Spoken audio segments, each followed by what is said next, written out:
Je me rappelle les sièges en Sky Orange de la Renault 5 qui avaient pris la relève de la 3 chevaux. Ces sièges flashy d'une couleur qui appartenait à cette palette des années 70 qu'on aurait pu qualifier de psychédélique. Ces sièges, dont l'assise était glissante et inconfortable, recelaient un vrai bonheur quand une fois dans la semaine je m'installais tout heureux à la place du passager. Je prenais à ce moment-là une grande bouffée d'air et de liberté, la sensation que tout devenait possible, car à cette occasion je passais le portail du pensionnat. En début d'après-midi, vous veniez nous chercher, votre fille, un autre collégien et moi. C'était alors une suite de déambulations en ville qui se terminait invariablement devant un chocolat chaud ou un orangina. Je changeais d'univers. D'un petit village, voire d'un hameau, je rentrais en ville. J'oubliais la grange où je rangeais mon vélo, le champ que je traversais quand j'étais en retard pour aller à l'école. Cette école où la mixité n'existait pas encore. C'est donc aussi le moment des premiers émois amoureux qui me poussaient vers ma camarade de classe. C'était votre fille. Et vous, petite marraine, vous que j'ai toujours vouvoyé et que je ne sais toujours pas aujourd'hui comment nommer.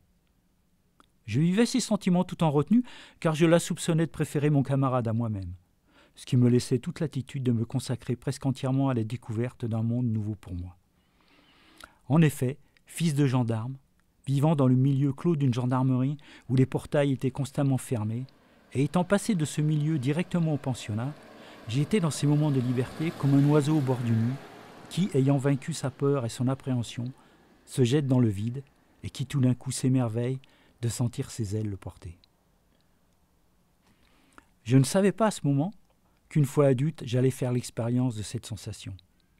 Je ne savais pas non plus que votre présence et ces moments vécus me donneraient cet élan pour aller de l'avant, tout autant que votre absence, qui agissait sur moi comme l'air d'un bateau qui avance encore, malgré l'absence d'énergie. Cette énergie qui allait me suivre toute une vie, une énergie que j'ai dépensée sans me soucier de sa disponibilité.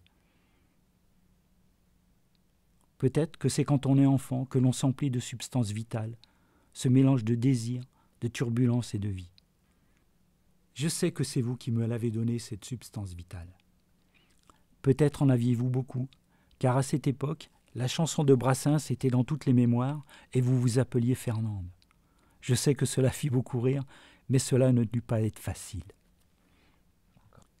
Et puis ce jour, où déjà me reconnaître n'était plus une évidence. Il faisait beau dehors, mais il n'était déjà plus temps de sortir. Le monde pénétrait par la télévision, la voiture au garage ne bougeait plus. L'étage était inaccessible, la cuisine sécurisée, les volets et le portail automatisés. Les vaches du fermier voisin paissaient dans le jardin, sans que cela ne soit une gêne. La maison sentait le passage. Les meubles prenaient des allures de valises, les murs étaient vides, la poussière était absente, peut-être déjà partie, tout comme la mémoire qui commençait à faire défaut. Je regardais la vue sur la vallée, époustouflante, tandis que des mots résonnaient. « Quand je serai en maison de retraite, vous viendrez me voir ?» « Oui, je viendrai. » Quel personnage devient-on quand on n'est plus reconnu, que votre visage n'évoque plus rien et que la vie qui vous regarde n'est plus qu'un théâtre d'ombre?